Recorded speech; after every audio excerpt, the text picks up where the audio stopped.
Good morning, everybody. It's really great to be here. And I thought that this morning was just so inspiring. Amazing content, amazing examples, and just fantastic creative. So I'm so glad to be here. I really like this particular event a lot. But today, I think it was definitely the best I've been to and just so inspiring and telling for our industry. Also, an absolutely amazing view that you can't see and you shouldn't be looking at, but still is. But you should be looking not necessarily at me now, but at what I'm about to present to you. I am so thrilled to today present the Media Planet Award. And this has been a fantastic year, not just for us at the OAAA, but for the industry as a whole. This week, we presented the Q3 revenues for out-of-home, and we were up by 11%. And to date this year, we're up by 26.5%. So far, we're going really strong. And I am pretty sure I can say that we're the fastest growing media there is. And hopefully we will continue to be. With great campaigns like what we've seen right now, bright future, and great media planning, we are going to keep that spot. So, as some of you may know, OAAA established the Out-of-Home Media Awards in 2000. And today, the purpose remains exactly the same as then. When plans combine inspiring creative design, strategic placement of messages, and proper media campaign weight, the results are truly outstanding, and these campaigns are really here to showcase campaigns that can do that. So today, we're going to celebrate strategies that brought client objectives to life and led to campaigns that created an emotional connection with consumers in an absolutely outstanding way. And we had an amazing lineup of judges this year. We had Billy Long from Publicis, who may be in the room, I'm not sure, but there he is. Thank you, Billy. We had Michael Lieberman from Kinetic. Not sure if he's here. Anyway, he did a great job. Ashwini Karandikar from the 4As. And Justin Simmons from Project X. So thank you to the judges. Also, Advertising Club of New York has been an incredibly strong partner and valuable to the OAAA since our very first out-of-home event. So I want to take this opportunity to thank the organization, Gina Grillo, her whole team, and Rick Song for all the work they do for us. You are just amazing to partner with. So thank you. And thank judges. So back to the awards. The judges had a tough job. We received a record-breaking number of entries this year, and they were all very strong. The judges carefully considered and then selected 10 winners that I think we're going to see now. So please roll the video.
truly outstanding campaign, but I am not the one who's going to tell you all about it. I'm just going to say huge congratulations to the NBA campaign that is the Media Plan Award of the Year winner.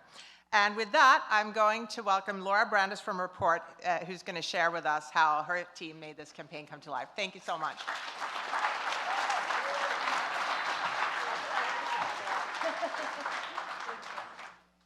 All right, well, thank you so much to the OAAA. This really means a lot to us, and I can say from the very start as we were developing it, it was a truly special campaign, so it's nice to be recognized for it as well. So yeah, I know everyone's eager to get out, so I'll keep this short and sweet, but wanted to give you a little bit of background of our approach, how we built out this campaign, and then we'll close it out with a bit of a sizzle so you can see it. So in terms of the background, before we get straight into the objective and the KPIs we had to deliver upon, there are 4 key pillars we had to think about in terms of some of the historical knowledge about the playoffs and the finals. First and foremost was really continuing on with the mission. It's really important to the NBA that they're really celebrating their league and continuing to inspire new and existing fans. But we had to do this by reimagining some of their approach and putting their brand on a really global scale. And why it was important, when you think about the playoffs and finals, this is their chance to really reach their widest audience. Everyone is tuning in. This was our chance as paid media advertisers as well to really make it impactful.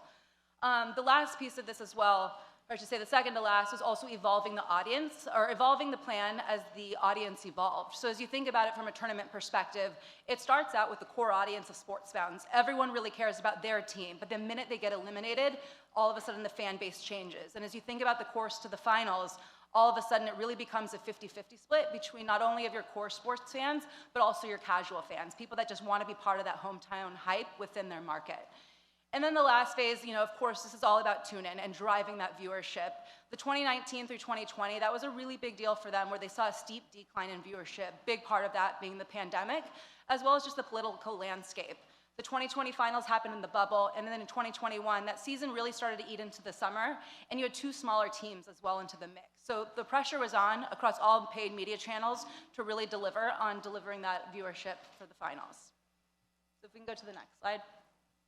So the objective across the board for all paid channels was really to make up noise and drum up excitement, ultimately though by generating tune-in awareness, consideration, and developing a cultural resonance. How can we really ingrain our advertising with rich storytelling that's going to get fans to really be excited and engage with the brand? We had 2 target audiences, as mentioned before, that we were looking to target. That was sports fans as well as casual fans. And then ultimately, too, what is the role of out-of-home? Every channel has its own piece that we need to really contribute. So not only did we have to ladder back to those KPIs of the overarching objective, but the goal and role of out-of-home was really to make sure we are capitalizing on that hometown hype and excitement. So before we got to before we started to develop our out-of-home approach, we had 3 challenges we had to overcome.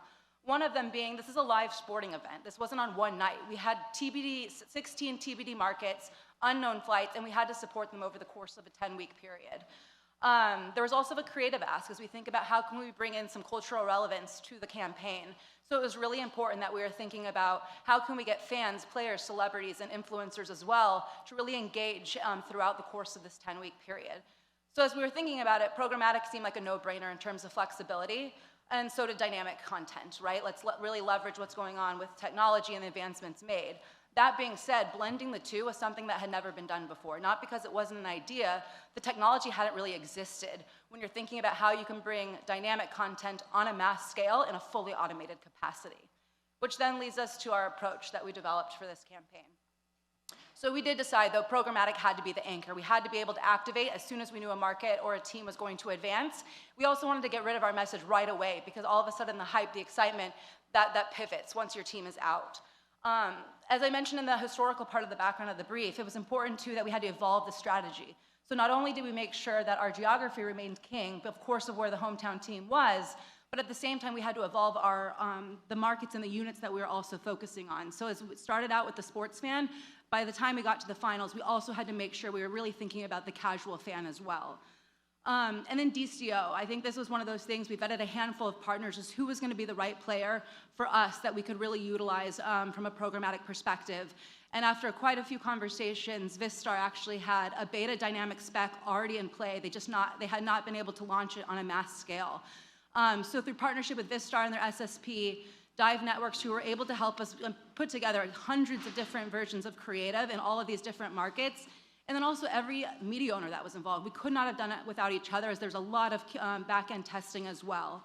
And then how are we going to now deliver that message? So if we're going to ignite that brand love and cultural resonance and bring that conversation to the streets, we wanted to have multiple different dynamic messages. So not only did they have their standard brand creative, but we also incorporated countdowns to tip off, live scoring. We also did hometown wins, and then we wanted to bring the social chatter of what was happening on the online world to the streets as well. So we had moderated tweets that were also incorporated into the mix. And then to think about this as well, over the course of 10 weeks, there's those tentpole moments. So how are we really going to capitalize and drum up excitement as well? So one thing that we wanted to think about is what were those 2 moments that we could really put some paid media dollars behind? One that was at the tip-off of at the start of the playoffs, and then as well as the tip-off to the finals. So this is where we started to have a lot of synergies with the social team. So as Media Hub's social team was taking over Twitter on those 2 key days, Out of Home was taking over Times Square with 1-hour roadblocks, with fully moderated tweets and content on those screens to really drum up the hype, and for those passing by to remind them to go ahead and tune in. So for the next slide, the proof is in the pudding, right? At the end of the day, we have to deliver on those results. We also completely changed up our strategy this year compared to what we did in 2021. So we wanted to see, did this new go-to-market approach actually work? So of course, at the end of the day, we wanted to deliver viewership and really increase those ratings. And year over year, we were able to show a 24% increase in TV viewership. It was actually the most watched NBA series finals game in the last 3 years, which was a huge win to make sure we were delivering on those KPIs. And then as we compared 21 to 22, we incorporated an M4 brand study, as we wanted to see how much did this new strategy really change and showcase a lift and have a benchmark to essentially work off of. Across the board, we saw a massive uptick in all 3 categories. When it came to lift, in tune-in intent, we saw a 25% lift, a 25% lift in playoff consideration, as well as a 7% lift in playoffs awareness. We also wanted to understand at the time of the event, there were 2 other live sporting events happening as well. So we had the MLB regular season as well as the Stanley Cup. And through these results, we were able to understand that the NBA playoffs came up in #1 awareness of all 3 events that were happening from those that were exposed to the out-of-home ads. And then the last piece, we obviously incorporated some social chatter as well into this. So we wanted to better understand what was that conversion volume, how much were we able to drive online as well. And that's where we saw 1.1 million Twitter mentions, which was a 6% lift in that volume compared to the last year. And so with that, we put together a little sizzle that kind of highlights the campaign, the creative, and some of the key takeaways. So if you want to play that, that would be great.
Thank you so much again. We really appreciate it.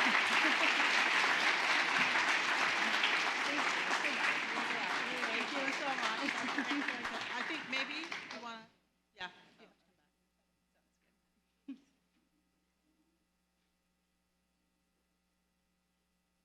Thank you. Congratulations, NBA report, NBA over there. And also, huge congratulations to all the other winners. And thank you, everyone. See you next year, if not before in Nashville. Thank you.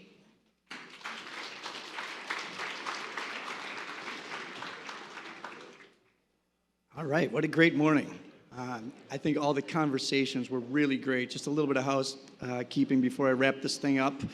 The VIP and speaker VIP and sponsor will be, after party will be at the secondary bar in the hallway near the reception.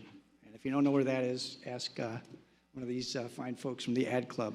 But, the day started out, really great. I mean, we heard from BetMGM and Pinterest talking about the vital role out-of-home is playing in building their brands and their platforms. And then we heard from Jody in the creative panel about how important out-of-home is giving the physical element that's creating that dynamic sort of amplified, that moment that can be amplified across many platforms.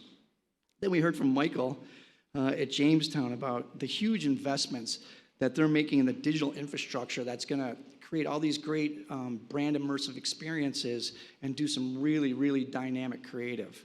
It's just really going to up the ante on the creative opportunities. And then Ian told us, you have to own the metaverse. So start learning about it, download Roblox, like he said. The metaverse is going to be with us, and we all need to own it. And then congrats to Lauren Report Team. I mean, what a great media plan of the year, sizzle, and way to end this thing. But the nice thing I think about all the conversations was, typically we have conversations around data or mobile targeting or attribution or context.